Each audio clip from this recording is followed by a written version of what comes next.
नमस्कार, स्वागत है आपके अपने YouTube चैनल GTT EDU पर। तो आज हम फिर से आपके लिए महत्वपूर्ण क्वेश्चनों की श्रृंखला वो लेके आए हैं। संसाधन भूगोल के ऊपर आज हम चर्चा करने वाले हैं, तो क्लास को शुरू से लेकर अंत तक जरूर देखना है। और अगर चैनल के ऊपर नए हैं तो चैनल को सब्सक्राइब जरूर करें, बेल आइकन को दबाएं ताकि आगे आने वाला वीडियो आप तक पहुँच सके। और अपने दोस्तों के साथ में, मित्रों के साथ में इस वीडियो को ज़्यादा से ज़्यादा शेयर करें। तो क्लास को स्टार्ट करते हैं और पहले क्वेश्चन की ओर यहाँ पर चलेंगे। तो बिल्कुल भी स्किप ना करें क्योंकि अनेक प्रतियोगी परीक्षाओं के अंदर भी ये क्वेश्चन है वो पूछे जाते हैं। तो पहले क्वेश्चन की और हम बात करेंगे, निम्नलिखित में से कौन सा एक जैविक संसाधन है। तो पहला ऑप्शन है भूमि, दूसरा ऑप्शन है जल, तीसरा ऑप्शन है मानव और चौथा ऑप्शन है चट्टानें। तो अगर इसके सही आंसर की बात करना चाहेंगे तो इसका जो करेक्ट आंसर है वो 3 नंबर ऑप्शन हो जाएगा। जैविक संसाधन मानव है, यानी 3 नंबर ऑप्शन है वो हमारा यहाँ पर सही हो जाएगा। इसके बाद में 18 नंबर क्वेश्चन है उसकी बात कर लेते हैं हम। 18 नंबर क्वेश्चन है, पर्यावरण में वे सामग्रियां जो मानवीय आवश्यकताओं को पूरा करने की क्षमता रखती हैं लेकिन मानव के पास उन तक पहुंचने के लिए उपयुक्त तकनीक नहीं है, उन्हें क्या कहा जाता है। तो पहला है संभावित संसाधन, दूसरा ऑप्शन है स्टॉक, तीसरा ऑप्शन है विकसित संसाधन और चौथा ऑप्शन है भंडार। तो अगर इसके सही आंसर की बात करेंगे तो इसका जो करेक्ट आंसर है वो 2 नंबर ऑप्शन हो जाएगा, स्टॉक। 2 नंबर ऑप्शन है वो सही हो जाएगा। तो जैसे ही मैं क्वेश्चन बोलता हूँ तो आप तुरंत प्रभाव से क्या करें, उसका आंसर है वो कमेंट बॉक्स में देने का प्रयास करें ताकि आपकी तैयारी का पता चल सके कि आपकी तैयारी है वो कैसी चल रही है। अगला प्रश्न है 19 का, लेटेराइट मिट्टी निम्नलिखित में से किसके उगाने के लिए बहुत उपयोगी है। तो पहला ऑप्शन है चावल, गेहूं और सरसों, दूसरा ऑप्शन है चाय, कॉफ़ी और काजू, तीसरा ऑप्शन है दालें, गन्ना और राल, चौथा ऑप्शन है उपरोक्त में से कोई नहीं।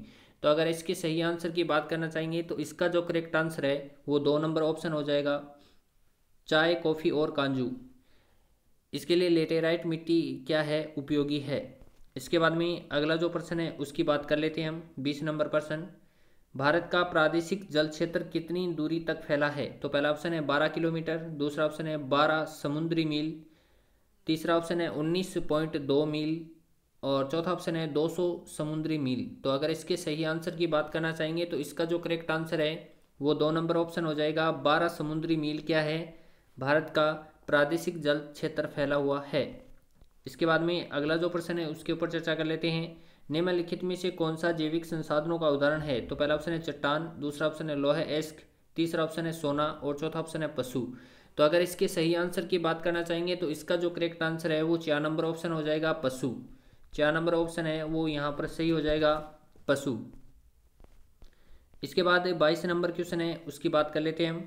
हर किसी की जरूरत के लिए पर्याप्त है और किसी के लालच के लिए नहीं, यह कथन निम्नलिखित में से किसने दिया था। तो पहला ऑप्शन है विनोबा भावे, दूसरा ऑप्शन है महात्मा गांधी, तीसरा ऑप्शन है जवाहरलाल नेहरू और चौथा ऑप्शन है अटल बिहारी वाजपेयी।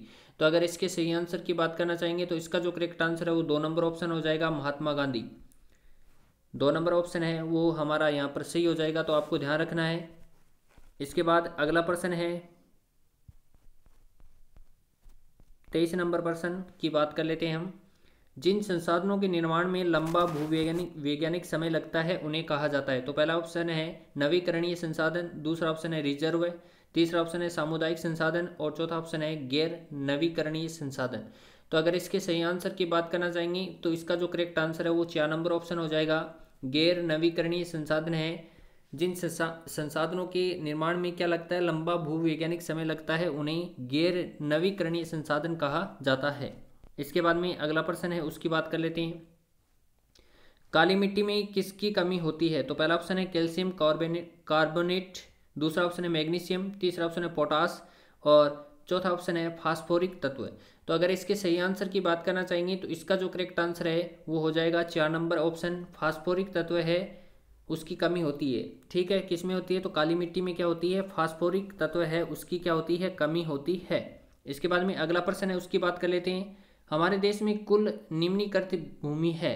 तो पहला ऑप्शन है 133 मिलियन हेक्टेयर, दूसरा ऑप्शन है 130 मिलियन वर्ग किलोमीटर, चौथा ऑप्शन है 140 मिलियन हेक्टेयर और चौथा ऑप्शन है 130 मिलियन हेक्टेयर।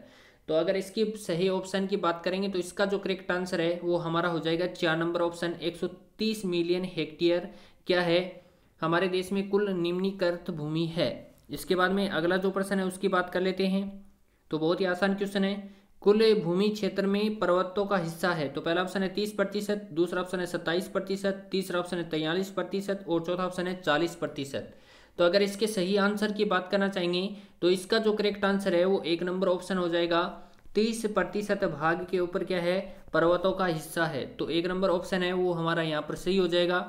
इसके बाद में अगला प्रश्न है, निम्नलिखित में से किस मिट्टी में स्व वायु संचारक क्षमता होती है। तो पहला ऑप्शन है जलोढ़ मिट्टी, दूसरा ऑप्शन है लाल मिट्टी, तीसरा ऑप्शन है काली मिट्टी और चौथा ऑप्शन है पर्वतीय मिट्टी।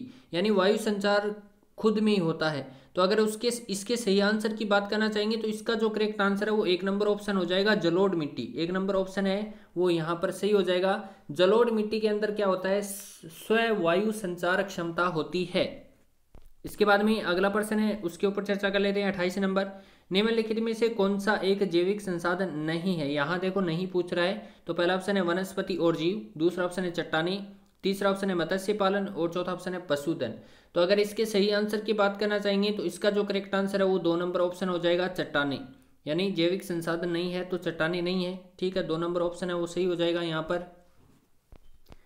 इसके बाद में 29 नंबर प्रश्न है उसके ऊपर चर्चा कर लेते हैं। निम्नलिखित में से कौन मृदा संरक्षण उपाय नहीं है, यहाँ पर नहीं पूछ रहा है। तो पहला ऑप्शन है स्ट्रिप क्रॉपिंग, दूसरा ऑप्शन है टेरेस खेती, तीसरा ऑप्शन है शेल्टर बेल्ट और चौथा ऑप्शन है भूजल का अधिक दोहन। तो अगर इसके सही आंसर की बात करना चाहेंगे तो इसका जो करेक्ट आंसर है वो 4 नंबर ऑप्शन हो जाएगा, भूजल का अधिक दोहन। 4 नंबर ऑप्शन है वो यहाँ पर सही हो जाएगा। इसके बाद में अगला प्रश्न है 30 नंबर प्रश्न, पंजाब, हरियाणा और पश्चिमी उत्तर प्रदेश में भूमि क्षरण का मुख्य कारण क्या है। तो पहला ऑप्शन है खनन, दूसरा ऑप्शन है अत्यधिक सिंचाई, तीसरा ऑप्शन है वनों की कटाई और चौथा ऑप्शन है अत्यधिक चराई। तो अगर इसके सही आंसर की बात करना चाहेंगे तो इसका जो करेक्ट आंसर है वो हमारा हो जाएगा 2 नंबर ऑप्शन, अधिक सिंचाई। यानी पंजाब, हरियाणा और पश्चिमी उत्तर प्रदेश के अंदर भूमि क्षरण की अगर मुख्य समस्या है वो देखी जाएगी तो अति सिंचाई है। तो 2 नंबर ऑप्शन है वो हमारा यहाँ पर सही हो जाएगा।